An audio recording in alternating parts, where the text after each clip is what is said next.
Okay.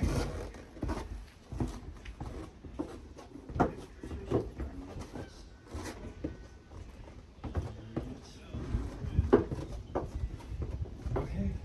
Right.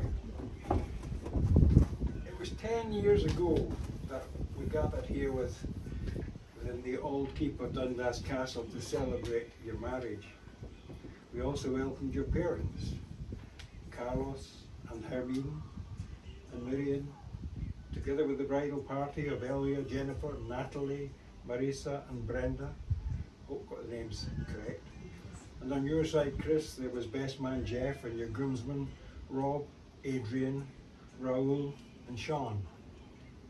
Today, we remember the happiness of that day as we celebrate your 10-year anniversary whilst reflecting on the changes in your lives. Sadly, we are mindful that Hermine passed in August 2024. When a man and a woman openly and sincerely declare their affection for each other, they're affirming the precious truth that love is the foundation of all life. Marriage joins two people who trust the love they have found. It's a partnership in which each can grow and be their true selves while sharing in the development of each other. The marriage that is not or will not encounter difficulties at some time is rare. We are reminded of this in the poem of Wilfred Arlen Peterson titled The Art of a Good Marriage. A good marriage must be created. In the marriage, the little things are the big things. It's never being too old to hold hands. It's remembering to say, I love you at least once each day. It's never going to sleep angry. It's having a mutual sense of values and common objectives. It's standing together and facing the world. It's forming a circle of love that gathers in the whole family. It is speaking words of appreciation and demonstrating gratitude in thoughtful ways. It is having the capacity to forgive and forget. It's giving each other an atmosphere in which each can grow. It is a common search for the good and the beautiful. It is not only marrying the right person, it is being the right partner. So 20 years ago nearly, how did we arrive at this point? Well, let me refresh your memory. You met about 20 years ago when you worked together at Yahoo. Chris, you were immediately attracted to Yesenia, albeit greeting her on Messenger as, "Hello, lassie," didn't quite cut it.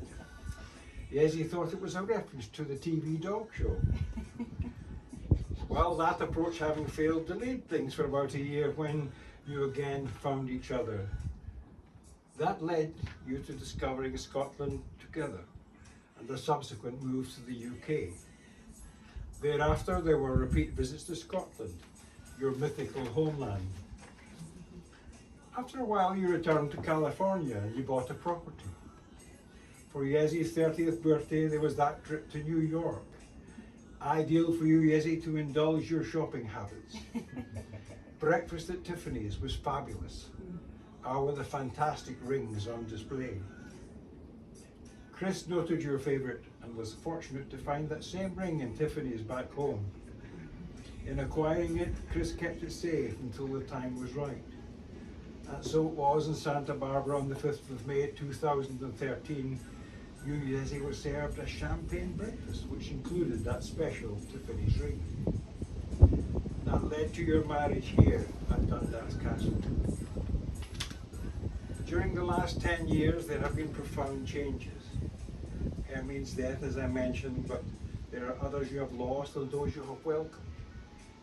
In December 2017, you had to say goodbye to Yesi's beloved miniature schnauzer Roxy, then age 14. And in April of this year, you helped your senior Great Dane Elsa, aged 11, cross the Rainbow Bridge. Your newcomers include 7-year-old miniature schnauzer Rerun, who you got in 2018, shortly after losing Roxy. And the newest addition, Dot, rescued after losing Elsa.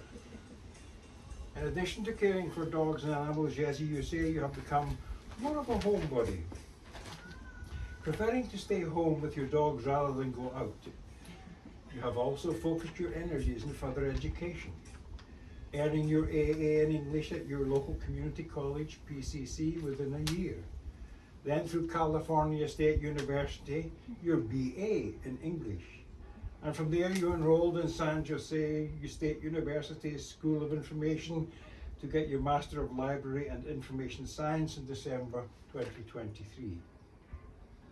Chris, you have been fortunate to maintain continued employment as an IT program project manager for the most part, despite much economic turbulence. The COVID pandemic enabled you to work from home for several years, which gave you flexibility and foundation to become a primary caregiver and spend much quality time with your late mother. You have grown to value and really enjoy fostering and caring for dogs and animals. You made the decision to become vegetarian, pescatarian in the last year out of compassion and protest for sentient animals. You also continue and value spending and making time for family and friends. Playing and performing music with various bands and projects continues to be a passion. It's clear you both see caring for dogs and animals as a principal feature in your future lives. Family is also important and is very much a focal point as you go forward. The pursuit of further culture and education through travel to the likes of Japan, South Africa and South America features on the wish list. And perhaps the opportunity to live in another country for you, Chris, to perhaps improve your linguistic skills. Europe is, of course, steeped in history and romance, and with music a significant feature throughout, and offers opportunities to indulge in diverse experiences to suit you both. On the date of your wedding, I asked you for 3 reasons why you love each other. This is what you said. Chris, you said, we have grown with each other, learned from each other, and nurtured each other throughout the last 9 years with non-stop laughs and love. Yesnia teaches me patience and allows me to be myself, all while helping me to strive to be a better person with her example. I love that fact that we take care of each other and or look out for each other's best interests. Yesnia said, I love Chris because he believed in me and continues to, even when I don't. I love him because he can always make my heart smile with his incredible sense of humor. I love him because he accepts all of me wholeheartedly, even when he doesn't agree with my decisions, like my shopping addiction. On your wedding day, you read personal vows to each other. I will read these now as a reminder of your love for each other. Chris, you said, I promise to let our little Princess Roxy sleep in between us when I want to cuddle with you. I vow to understand you when I don't, and to admit that I am wrong when I mistakenly think I am in the right. I promise to get you home safely when you've had too much to drink. I promise to let you have retail therapy sessions when needed, within reason. I promise not to change my mind at the last minute too often. Disney has said, I promise to care for you in sickness and in health, even when self-inflicted as a result of a football party at our house. I promise to try and appreciate your band practice sessions in our living room. I promise to stop whining about your never-ending instruments collection. I promise to learn how to swim so you don't have to hold back when we vacation in beachy locations. I promise to give you as much affection as I can, Roxy. I promise not to lose my cool at all your last-minute changes when you lose 2 IDs and a credit card, and to tell you that I love you every day. That was then, 10 years ago. Today you've updated those vows to each other to be read by one another.